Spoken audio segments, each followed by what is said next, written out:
Chapter 2. Awakening to the True Marvel of Bodhi. Cutting away illusion, returning to the source, uniting the original spirit. Now to continue the story.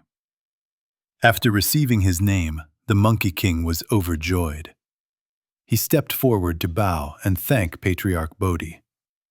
The Patriarch then ordered the assembly to lead Sun Wukong outside the second gate and teach him the rules of daily conduct, how to sweep and clean, how to respond to others, when to advance and when to withdraw.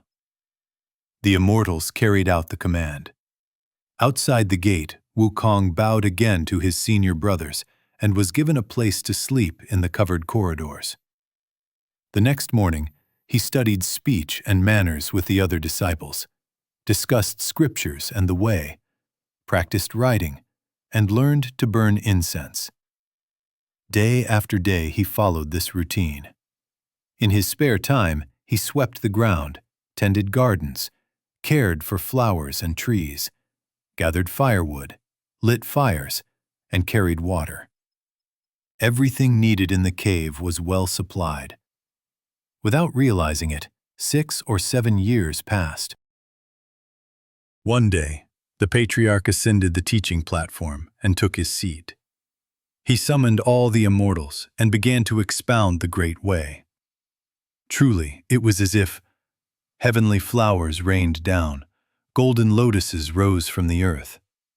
He explained the 3 vehicles with subtle clarity, revealing the essence of all teachings. Gently waving his whisk, pearls and jade seemed to scatter. His voice thundered, shaking the 9 heavens. Now he spoke of the way, now of meditation. The 3 traditions harmonized as one. With a single word, he opened the path of sincere return, pointing directly to the mystery of non-birth and true nature. Sun Wukong listened from the side. He was so delighted that he scratched his ears, grinned from brow to eye, and could not help waving his hands and stamping his feet in excitement. The Patriarch noticed him and called out, "Sun Wukong, why are you leaping and dancing in the ranks instead of listening to my teaching?" Wukong replied, "Your disciple is listening with full sincerity. When I hear my master's wondrous teaching, I become so joyful that I can't contain myself. I beg you to forgive me." The Patriarch said, "Since you recognize the subtle sound of the teaching, let me ask you, how long have you been in this cave?" Wukong answered, "Your disciple was ignorant at first and never counted the years. I only remember that when there was no fire under the stove, I often went behind the mountain to gather wood. There I found a fine peach tree, and I've eaten my fill of its peaches 7 times. The Patriarch said, "That mountain is called Rotten Peach Mountain. If you ate peaches there 7 times, then about 7 years have passed. Now tell me, what kind of way do you wish to learn from me?" Wukong replied, "I leave everything to my honored master's instruction. As long as it carries the breath of the way, I will learn it." The Patriarch said, "Within the teachings of the way, there are 360 side paths, and each has its own result. Which one do you wish to study?" Wukong answered, "Whatever my master decides, I will follow wholeheartedly." The Patriarch said, "Very well. I will teach you the path of techniques. How about that?" Wukong asked, "What does the path of techniques involve?" The Patriarch replied, "It includes summoning spirits, spirit writing, divination, and casting lots, methods for predicting fortune and avoiding misfortune." Wukong asked, "Can this lead to immortality?" "No, it cannot," said the Patriarch. "Then I won't learn it," said Wukong. The Patriarch continued, "Then how about the path of flow?" Wukong asked again, "What does the path of flow mean?" The Patriarch replied, "It includes the teachings of Confucians, Buddhists, Taoists, yin-yang scholars, Moists, and physicians. Reading scriptures, chanting sutras, worshipping truth, and invoking the sacred." Wukong asked, "Can this lead to immortality?" "If you seek immortality this way," said the Patriarch, "it's like setting a pillar inside a wall." Wukong said, "Master, I'm an honest fellow and don't understand market sayings. What does setting a pillar inside a wall mean?" The Patriarch explained, "When people build a house and want it to be strong, they sometimes hide a pillar inside the wall. But when the building collapses one day, that pillar rots with it." Wukong said, "Then it doesn't last long. I won't learn it." The Patriarch said, "Then how about the path of stillness?" Wukong asked, "What kind of attainment comes from the path of stillness?" The Patriarch replied, "It includes fasting, conserving vital energy, practicing non-action, meditation, seated contemplation, observing silence, keeping precepts, standing practices, sleeping practices, entering deep concentration, and extended retreats." Wukong asked, "Can this lead to immortality?" The Patriarch replied, "It is like an unfired clay brick on top of a kiln."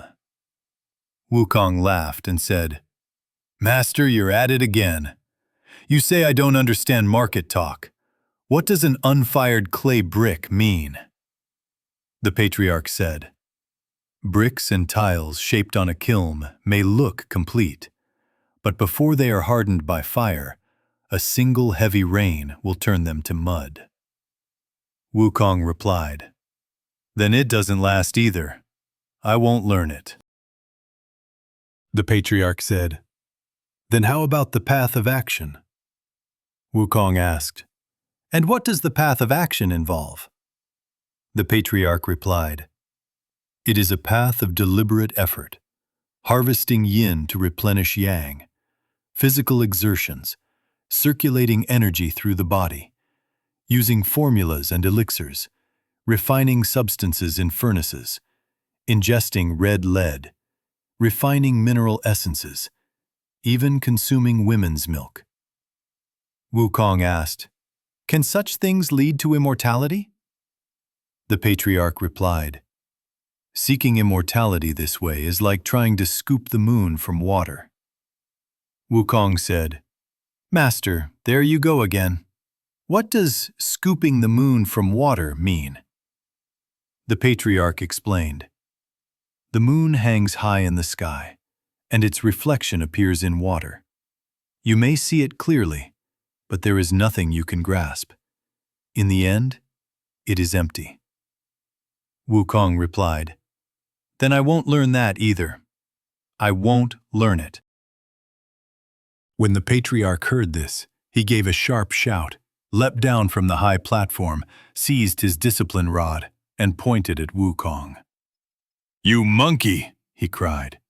"You refuse this, refuse that. What exactly do you want to learn?" He stepped forward and struck Wukong on the head 3 times. Then, clasping his hands behind his back, he walked inside, shut the middle gate, and left the assembly behind. The disciples listening to the lecture were terrified. They all blamed Wukong, saying, "You wretched monkey! How shameless you are!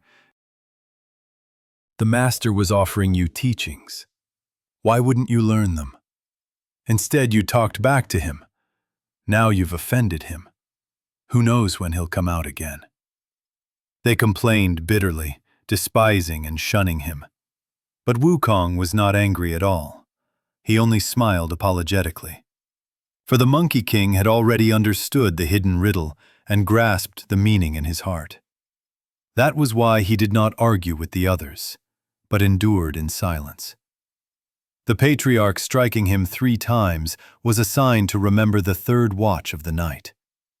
The patriarch, clasping his hands behind his back and closing the middle gate, was assigned to enter from the rear door, to receive the teaching secretly.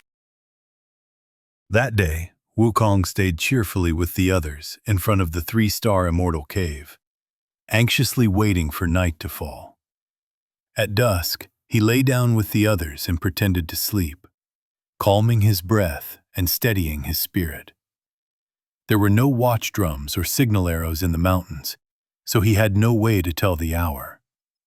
He simply regulated the breath moving in and out of his nostrils. Around midnight, he quietly rose, dressed himself, gently opened the front door, slipped away from the others, and stepped outside. Looking up, he saw moonlight bright, clear dew cold, the 8 horizons utterly free of dust. Deep trees shelter silent birds. Springs murmur softly at their source. Fireflies scatter drifting sparks. Geese pass overhead, their shapes lined across the clouds.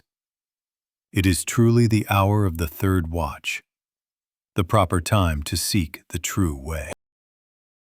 He followed the familiar path to the rear gate and saw that it was half open. Delighted, Wukong said to himself, "My master truly intends to teach me. Otherwise, why would the gate be open?" He moved forward lightly, slipped inside, and walked straight to the patriarch's sleeping platform. The patriarch lay curled on his side, facing inward, asleep. Wukong dared not disturb him. He knelt quietly before the bed. Before long, the patriarch awoke. Stretching out his legs, he softly recited to himself, "Hard, hard, hard indeed. The way is most mysterious. Do not treat the golden elixir lightly. Without meeting a true teacher to pass on the secret formula, empty talk will only leave the mouth dry and the tongue exhausted." Wukong answered at once, "Master, your disciple has been kneeling here waiting for some time." Hearing Wukong's voice, the patriarch rose, put on his robe, sat cross-legged, and scolded. "You monkey, why aren't you sleeping in the front? What are you doing sneaking around behind here?" Wukong replied, "Yesterday, before the assembly, Master gave a sign that at the 3rd watch you would teach me from the rear gate. So I dared to come and kneel beneath your bed." Hearing this, the patriarch was greatly pleased. He thought to himself, "This creature truly was born of heaven and earth. Otherwise, how could he have seen through my hidden riddle?" Wukong said, "There are no others here, no 6-eared listeners. Only your disciple alone. I beg you, Master, in your great compassion, teach me the way of eternal life. I will never forget your kindness." The patriarch said, "Since you have the destined affinity, I am glad to teach. You understood the hidden signs. Come closer. Listen carefully, and I will transmit to you the wondrous way of long life." Wukong kowtowed in thanks, cleansed his mind, and knelt attentively before the bed. The patriarch then taught him, saying, "The true secret of full realization, open and hidden, lies only in cultivating life and nature, nothing else. All teachings return to essence, energy, and spirit. Guard them firmly, seal them well, let nothing leak away. Let nothing leak, store it within. Receive my teaching, and you will surely flourish. Memorize these oral formulas, they bring great benefit. Cast out base desires and attain cool clarity. With clarity, light shines pure and bright, fit to gaze upon the clear moon from the cinnabar terrace. The moon hides the jade rabbit, the sun conceals the crow. Turtle and serpent naturally coil and bind. When they bind together, life and nature grow firm. Thus can a golden lotus bloom within fire. Reverse and gather the 5 elements, and when the work is complete, you may become Buddha or immortal. At this point, the root of the teaching was fully revealed. Wukong felt sudden clarity and blessing in his heart, and he carefully memorized every word of the oral formulas. He bowed deeply to thank the Patriarch for his profound kindness, then quietly left through the rear gate to look outside. He saw the eastern sky beginning to pale with dawn, while golden light still shone brightly along the western path. Following the same route, he circled back to the front gate, gently pushed it open, and returned to his sleeping place. He deliberately shook the bedding and called out, "Daybreak! Daybreak! Time to rise!" The others were still fast asleep, unaware that Wukong had already gained a great secret. From that day on, he behaved as usual, hiding his progress and carefully nurturing his practice. Before midnight and after noon each day, he regulated his breath and refined himself in secret. 3 years passed in this way. Once again, the Patriarch mounted the high seat and spoke to the assembly. He discussed parables and cases, analyzing appearances and surface forms. Suddenly he asked, "Where is Wukong?" Wukong stepped forward and knelt. "Your disciple is here." The Patriarch asked, "What have you been cultivating these past years?" Wukong replied, "Lately, my understanding of the Dharma nature has grown clear, and my foundation has steadily become firm." The Patriarch said, "Since you understand your nature and grasp the root, and your spirit body is established, there remains only one thing to guard against: the 3 calamities." Wukong pondered this for a long time, then said, "Master, I fear this may be mistaken. I have heard that when the way is high and virtue abundant, one lives as long as heaven itself. When water and fire are harmonized, 100 illnesses do not arise. How then can there be such a thing as the 3 calamities?" The Patriarch replied, "This is no ordinary path. You seize the creative power of heaven and earth and intrude upon the mysteries of sun and moon. Once the elixir is complete, even ghosts and spirits cannot tolerate it. Though your appearance is preserved and your lifespan extended, after 500 years, a thunder calamity will descend from heaven to strike you. You must understand your nature clearly and prepare in advance to avoid it. If you escape it, your life will equal that of heaven. If not, your life ends there." Another 500 years later, a fire calamity will descend. This fire is neither heavenly fire nor ordinary fire. It is called yin fire. It rises from the spring well point within your body, burns upward through the palace of muddy pill, reduces the 5 organs to ash, and rots the 4 limbs, turning 1,000 years of bitter cultivation into nothing but illusion. Another 500 years after that, a wind calamity will strike. This wind is not from the 4 directions, nor a warm or cold seasonal wind, nor a breeze through flowers and pines. It is called destructive wind. It enters through the crown of the head, passes through the 6 viscera, crosses the elixir field, pierces the 9 openings, loosens bone and flesh, and dissolves the body entirely. All 3 must be avoided. Hearing this, Wukong was terrified to the bone.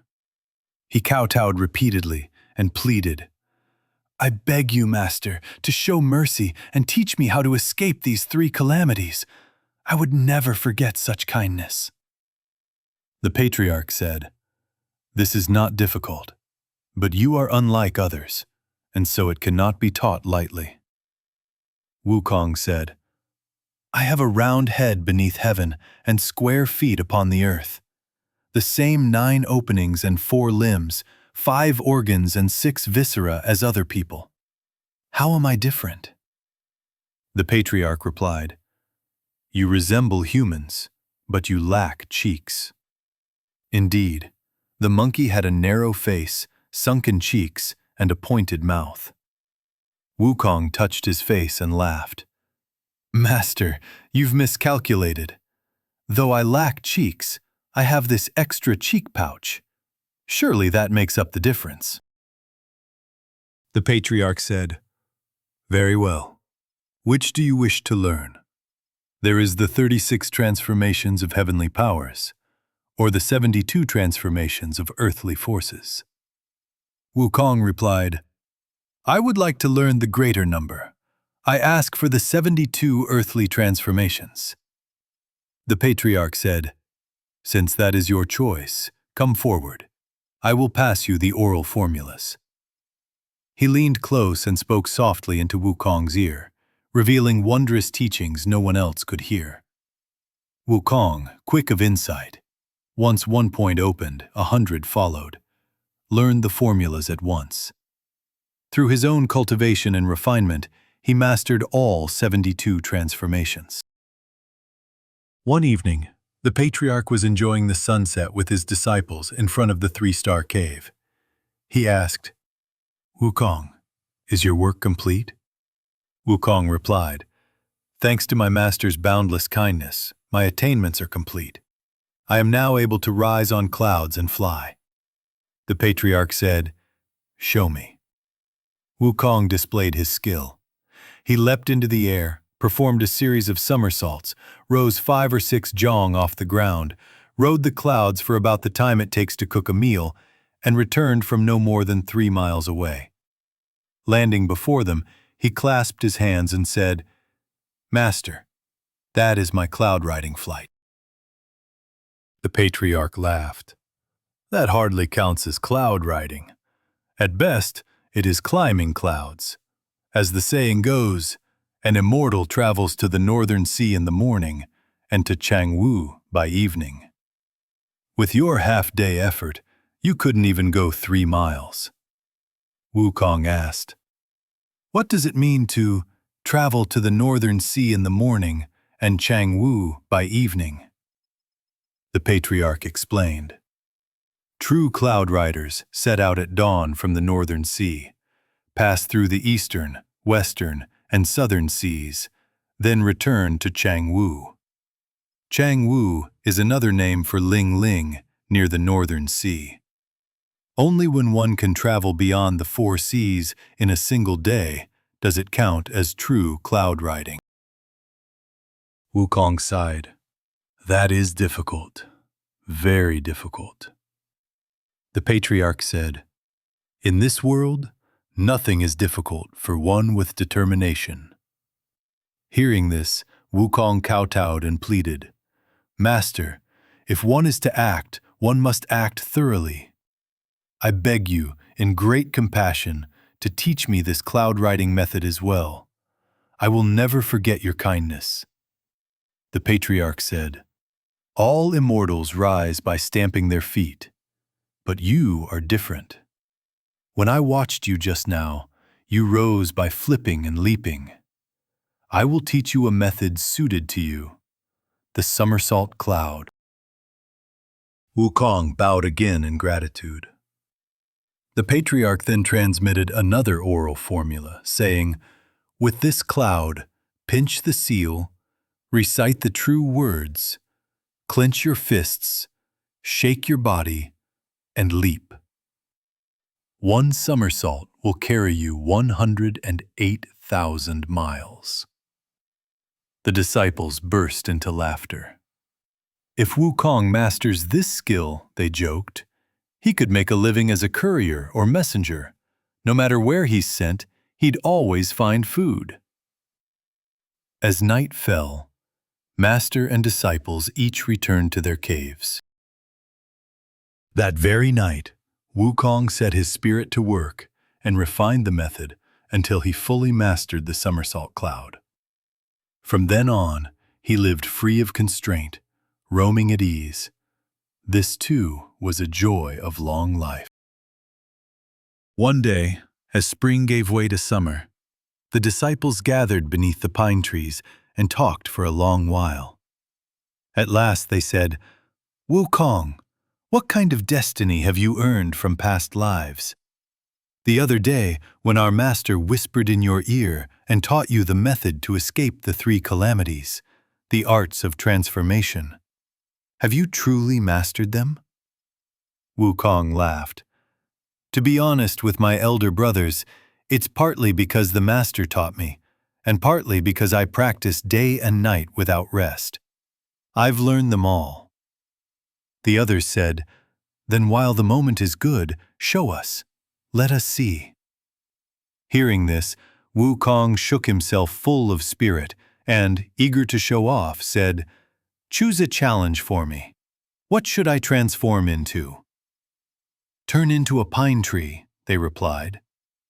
Wukong pinched the secret sign, recited the spell, and with a single shake of his body, transformed into a pine tree. Truly, dense with mist in every season, straight to the clouds in noble green. Not a trace of monkey about it, only branches that brave frost and snow. The disciples clapped and roared with laughter. "What a monkey! What a monkey!" Their shouting and commotion disturbed the Patriarch. He hurried out, staff in hand, and demanded, "Who is making such a racket here?" The disciples froze, quickly composing themselves and straightening their robes. Wukong returned to his true form and blended into the crowd, saying, "Reporting to Master, we were only discussing teachings here. There are no outsiders causing trouble." The Patriarch shouted angrily, "You're yelling and laughing like this. Nothing like cultivators at all. A cultivator opens his mouth, and his spiritual energy leaks away. He moves his tongue, and quarrels are born. How can you shout and laugh here?" The disciples said, "Master, we do not dare hide it. Sun Wukong just performed a transformation for fun. We told him to become a pine tree, and he truly became one. We praised him and cheered, and our loud voices disturbed you. We beg your forgiveness." The Patriarch said, "All of you, get up." Then he called, "Wukong, come here." He stared at him and said, "What are you showing off for? Why transform into a pine tree? Is this the kind of skill you should display in public? If you see someone else with an ability, won't you want it? And if someone sees you with an ability, they will surely want it from you. If you fear trouble, you'll be forced to teach them. If you refuse, they will harm you. In the end, even your life won't be safe." Wukong kowtowed. "I beg Master to forgive me." The Patriarch said, "I will not punish you, but you must leave." At those words, tears filled Wukong's eyes. "Master, where should I go?" The Patriarch replied, "Go back the way you came." Wukong suddenly understood. "I came from Flower and Fruit Mountain, the Water Curtain Cave, in the kingdom of Aolai, on the Eastern Victory Divine Continent." The Patriarch said, "Go back quickly. That is how you preserve your life. If you remain here, you absolutely may not." Wukong accepted his fault and said, "I have been away from home for 20 years. I long to see my old children and grandchildren again, but I also feel I have not repaid Master's great kindness. I do not dare to leave." The Patriarch said, "What kindness? Just don't bring disaster upon me or drag me into your troubles. That is all." Seeing there was no other choice, Wukong bowed to take his leave and said farewell to the others. The patriarch warned him sternly, "After you leave, trouble will surely follow you. No matter what crimes you commit or disasters you cause, you must not say you were my disciple.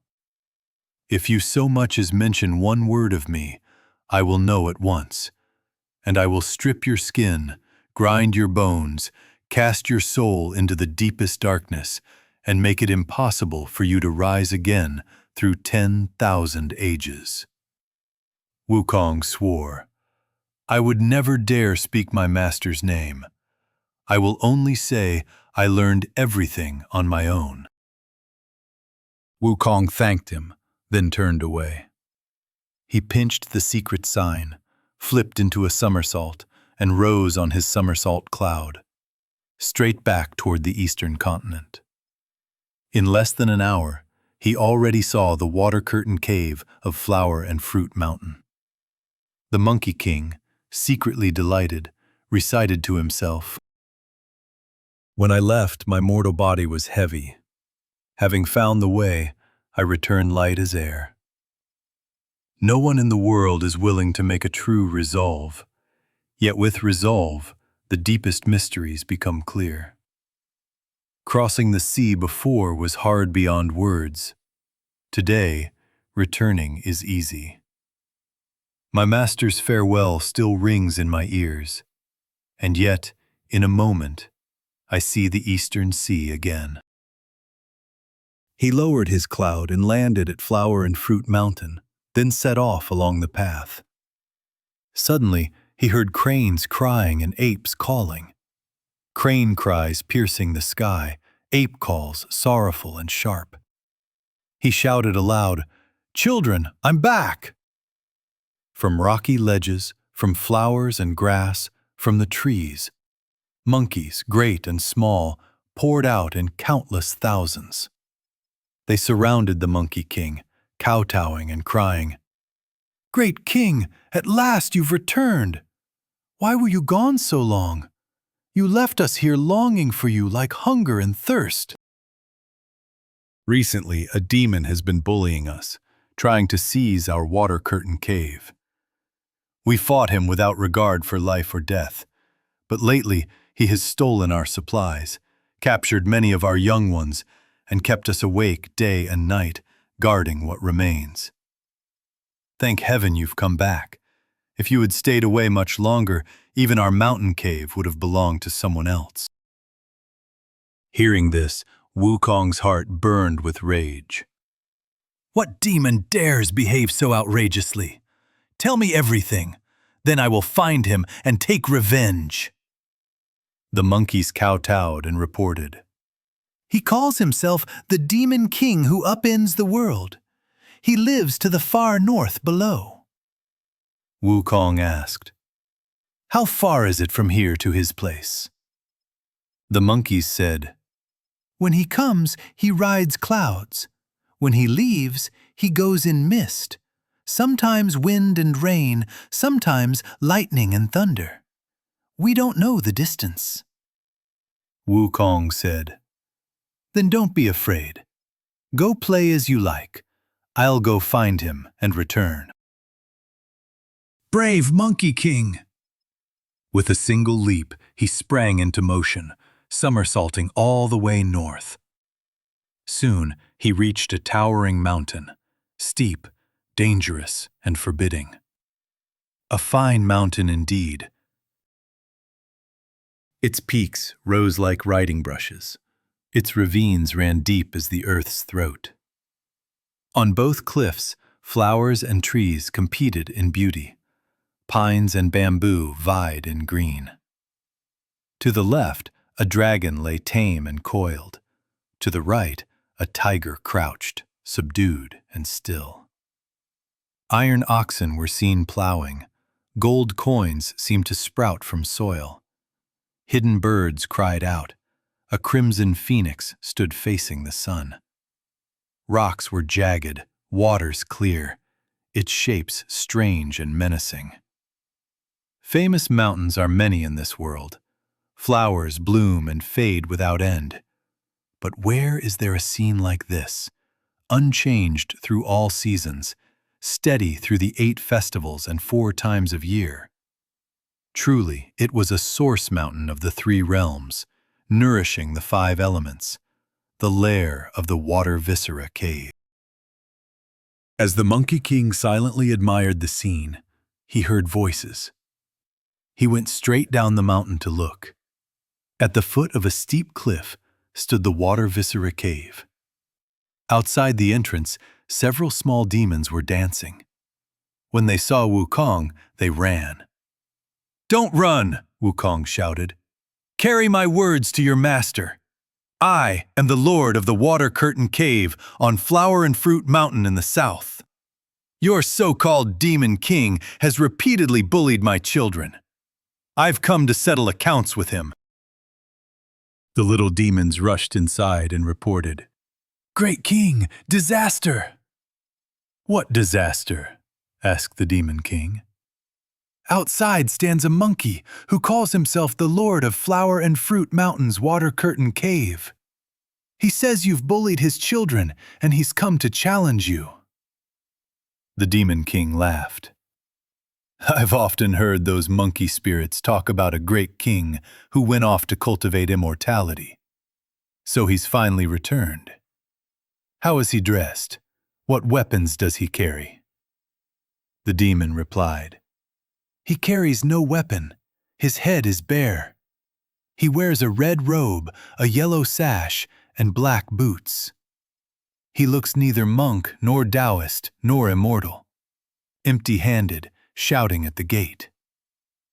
The Demon King said, "Bring me my armor and weapons." The Demon King donned his armor, took up his blade, and strode out with his followers, shouting, "Which one of you is the Lord of the Water Curtain Cave?" Wukong looked closely and saw the Demon King. A dark gold helmet gleaming in the sun, a black silk robe fluttering in the wind. Black iron armor cinched tight with leather, ornate boots fit for a mighty general. 10 spans wide at the waist, 3 jang tall, a bright-bladed saber in his hand.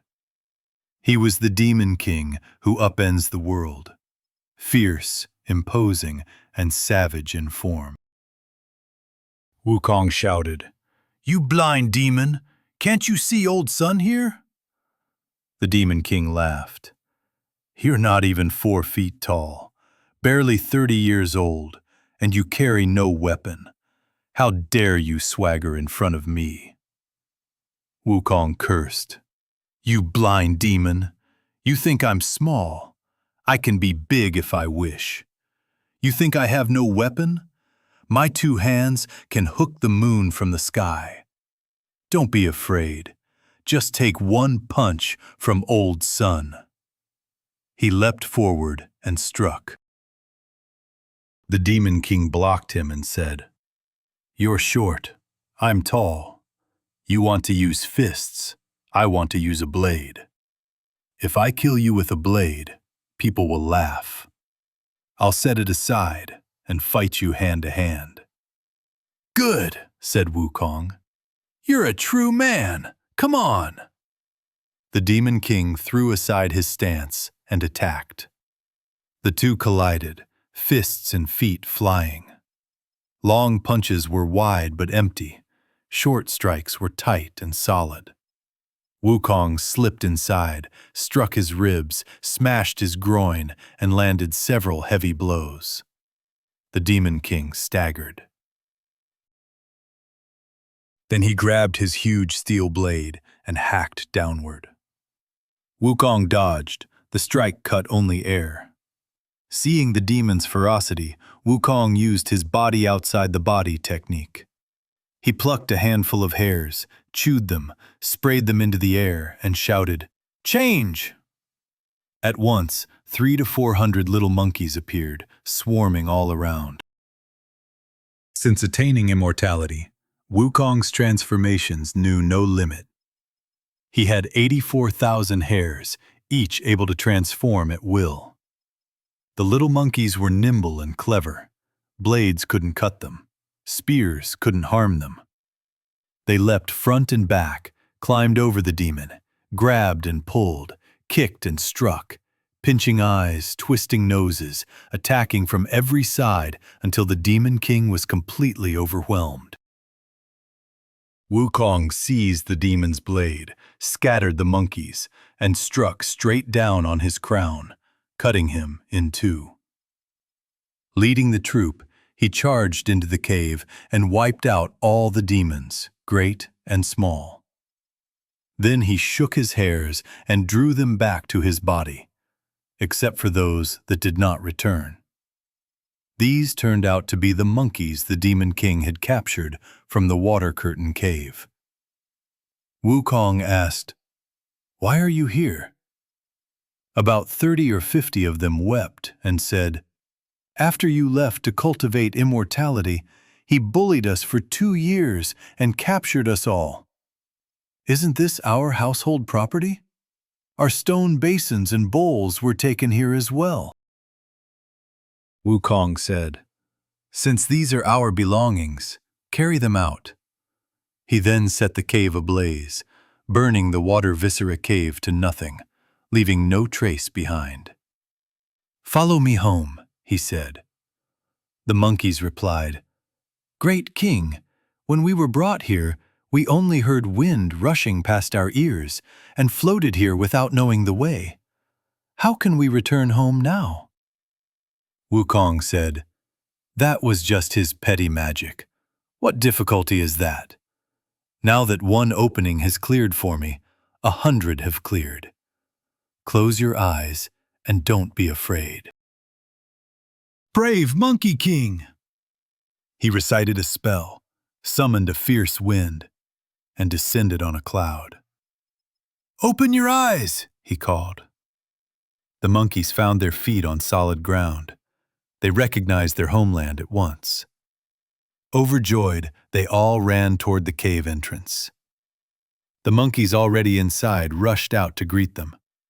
Arranging themselves by age and rank, they bowed to the Monkey King, prepared wine and fruit, welcomed him back, and asked about his demon-slaying rescue. Wukong told the whole story in detail. The monkeys praised him endlessly. "Who would have thought," they said, "that after traveling so far, you'd learn such incredible skills?" Wukong added, "When I left you, I drifted with the waves across the eastern sea to the western continent, then to southern Jambudvipa. I learned to look like a human, wore these clothes and boots, and wandered for 8 or 9 years without finding the way. Then I crossed the western sea again to the western continent, searched for a long time, and was fortunate to meet an ancient patriarch who taught me true methods of living as long as heaven itself, the great law of immortality." The monkeys celebrated and cried, "Such fortune is rarer than 10,000 calamities." Wukong laughed again. "There's more good news. We now all share a surname." "What is it?" the monkeys asked. "My surname is Sun, my Dharma name, Wukong." The monkeys clapped with delight. "Our great king is Old Sun. Then we are Second Sun, Third Sun, Little Sun, one family of suns, one nation of suns, one whole clan of suns." They crowded around Old Sun, offering great and small bowls of coconut wine, grape wine, immortal flowers, and fruits. Truly, it was a household filled with joy. Thus, through one surname, the body returns to its source. Only promotion to the immortal register remains. How his fate will unfold in this realm, and how his story will continue, that must be told in the next chapter.